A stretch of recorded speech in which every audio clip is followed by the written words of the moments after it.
Happy birthday साहिल। नींद में सराबोर मेरी आंखें इन्हीं शब्दों के साथ खुली। हाथों में गुलदस्ता और एक प्यारी मुस्कान लिए सामने खड़ी थी। नेहा नीला सूट, सफ़ेद चुनरी, काली बिंदी और झुमके पहने नेहा।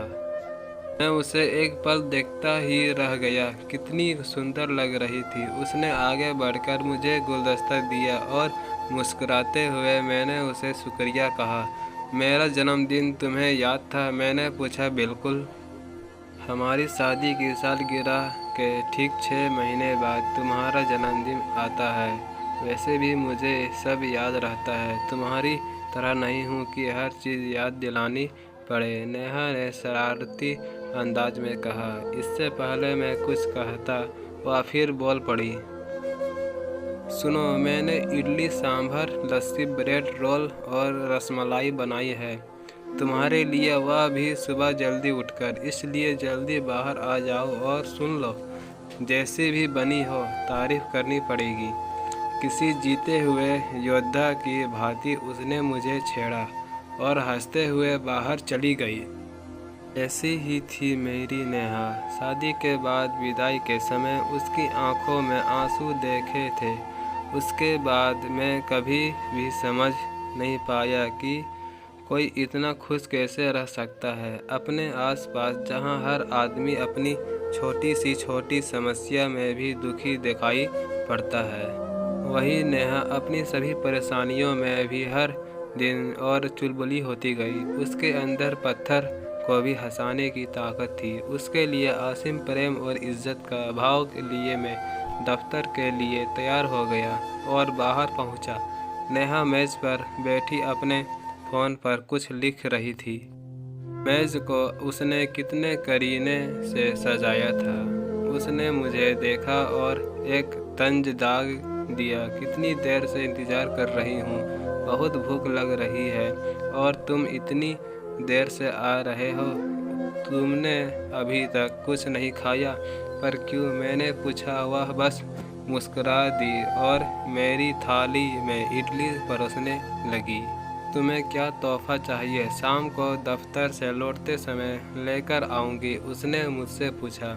हम अपनी ज़िंदगी में इतना व्यस्त हो चले हैं कि अपने प्रियजनों के लिए भी ठीक से समय नहीं निकाल पाते।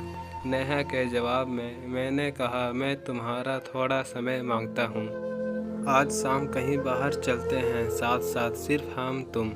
नेहा हंस पड़ी और कहा, दिया मैंने अपना सारा समय तुम्हें दिया तो यह तय रहा शाम को तुम मुझे दफ्तर से लेने आओगे और फिर हम खाना खाने मुगलाई रेस्तरां चलेंगे। नेहा को दफ्तर छोड़ने के पश्चात जब मैं वहां से जाने लगा तो मैंने देखा नेहा एकटक होकर व्याकुलता से मुझे देख रही थी। मैं कुछ समझ नहीं पाया, मानो वह कह रही हो कि रुक जाओ साहिल, मुझे छोड़कर मत जाओ। परंतु मैंने गाड़ी घुमाई और अपने दफ्तर की ओर चल पड़ा। पर काश मैंने उसकी बात मान ली होती। शाम को मैं दफ्तर से निकल ही रहा था कि अचानक एक अति महत्वपूर्ण काम आ गया, जिसके कारण मुझे दफ्तर में कुछ देर के लिए और रुकना पड़ा। मैंने यह बात नेहा को भी बताई कि मैं उसे लेने नहीं आ पाऊँगा और उससे कहा कि वह खुद ही मुगलाई रेस्तरां पहुँचे।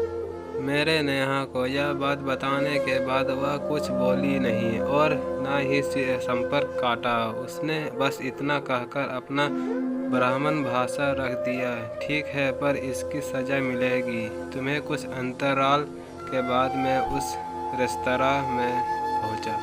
नेहा को वहां न पाकर मैं उसका इंतज़ार करने लगा। मैंने नेहा के ब्राह्मण भाषा पर कई बार संपर्क स्थापित करने की कोशिश की, परंतु वह बंद था। मैं समझ गया कि यह नेहा की नाराज़गी से उत्पन्न शरारत होगी कि मैं उसे लेने नहीं आया, और इसलिए मैं नेहा के दफ्तर चला गया।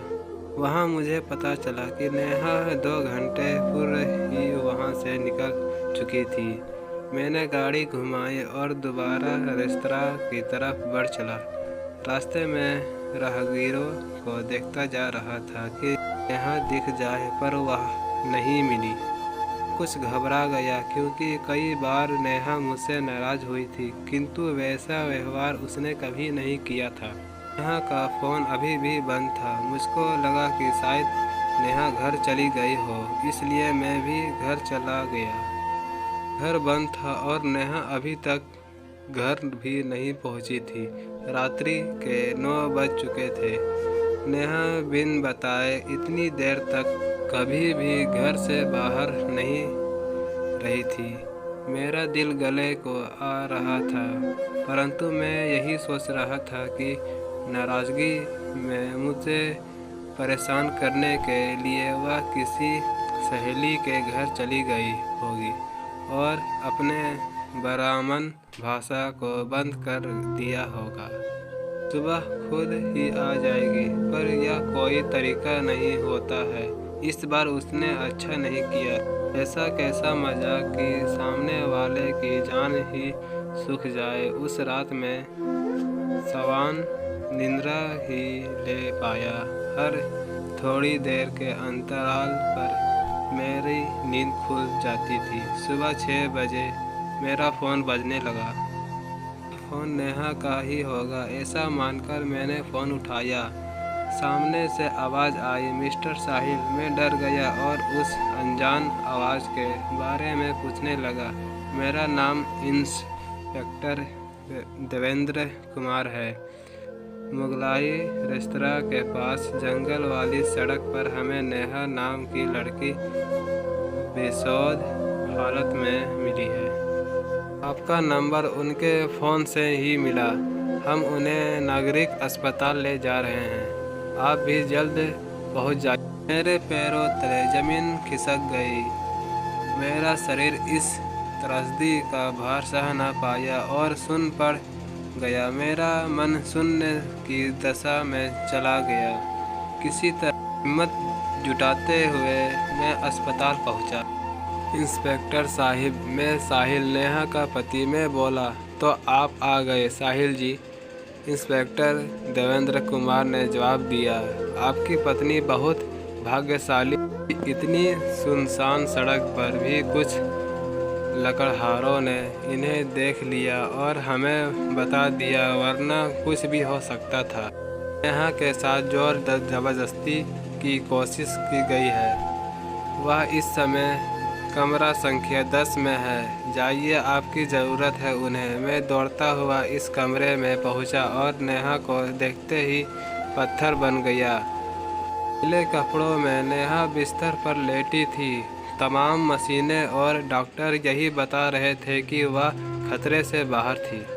उसकी आंखें एकटक कमरे की छत को निहार रही थी। उसके शरीर में सांसों की अतिरिक्त कोई हलचल ही नहीं हो रही थी। अति मंद गति से चलती उसकी सांसें में भी कितना भार होगा, यह सिर्फ नेहा ही जानती थी।